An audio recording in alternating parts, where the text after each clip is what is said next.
ഏറ്റവും ചെറിയ വിലയ്ക്ക് ഒരു സാധാരണക്കാരന് സ്വന്തമാക്കാവുന്ന ടാറ്റ നാനോ, ബജാജ് ക്യൂട്ട് പോലെയുള്ള ബജറ്റ് മോഡലുകൾ മുതൽ മോസ്റ്റ് പ്രീമിയം ലക്ഷറി കാറുകൾ വരെ ഇന്ന് കേരളത്തിലെ നിരത്തുകളിൽ സുലഭമാണല്ലേ. എന്നാൽ കേരളത്തിലെ നിരത്തുകളിലൂടിയ ആദ്യത്തെ കാർ അത് സ്വന്തമാക്കിയ വ്യക്തി അതാരാണെന്ന് അറിയാമോ?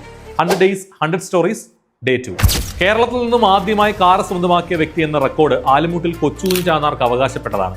1902 കേരളത്തിന്റെ മണ്ണിൽ ആദ്യമായി കാർ ഇറങ്ങുന്നത്. ജാതി വ്യവസ്ഥ കൊടികുത്തി മാണ്ടിരുന്ന കാലമായിരുന്നതുകൊണ്ട് തന്നെ വലിയ സമ്പന്നനായിരുന്നിട്ടും തിരുവിതാംകൂറിലും മദ്രാശിയിലും വലിയ വ്യവസായങ്ങളും മാളികകളും സ്വന്തമായി ഉണ്ടായിരുന്നിട്ടും തിരുവിതാംകൂർ മഹാരാജാവിന്റെ ഏറ്റവും അടുത്ത സുഹൃത്തായിരുന്നിട്ടും രാജാവിന് പോലും ഇടയ്ക്ക് കടം കൊടുക്കാറുണ്ടായിരുന്നു എന്ന് പറയപ്പെട്ടിരുന്നിടത്തു നിന്നും രാജ്യത്തെ ടാക്സിന്റെ 37% ഒറ്റയ്ക്കടച്ചിരുന്ന കൊച്ചുകുഞ്ഞ് ചാന്നാർക്ക് പോലും രാജ്യത്തെ നിരത്തുകളിൽ സ്വന്തം കാർ ഇറക്കാനുള്ള അവകാശമുണ്ടായിരുന്നില്ല എന്നുള്ളതാണ്.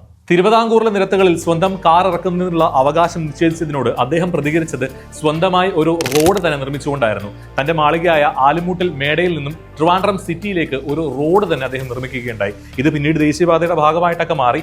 എന്നാൽ കാലം അദ്ദേഹത്തിന് വേണ്ടി കാത്തുവെച്ച വിധി അത്ര സുഖമുള്ളതായിരുന്നില്ല. മരുമക്കത്തായവുമായി ബന്ധപ്പെട്ട പ്രശ്നത്തിൽ സ്വന്തം മരുമക്കളാൽ തന്നെ തന്റെ മേടയിൽ വെച്ച്, ആലുമൂട്ടിൽ മേടയിൽ വെച്ച് അദ്ദേഹം കൊല്ലപ്പെടുകയാണ് ഉണ്ടായത്. ആലുമൂട്ടിൽ മേടയുടെയും കൊച്ചുകുഞ്ഞ് ചാന്നാറുടെയും കഥകളിൽ നിന്നും പ്രചോദനം ഉൾക്കൊണ്ടുകൊണ്ട് മധുമുട്ടം എഴുതി ഫാസിൽ സംവിധാനം ചെയ്ത ചിത്രമാണ് എവർഗ്രീൻ ക്ലാസിക്കായ മണിച്ചിത്രത്താഴ്.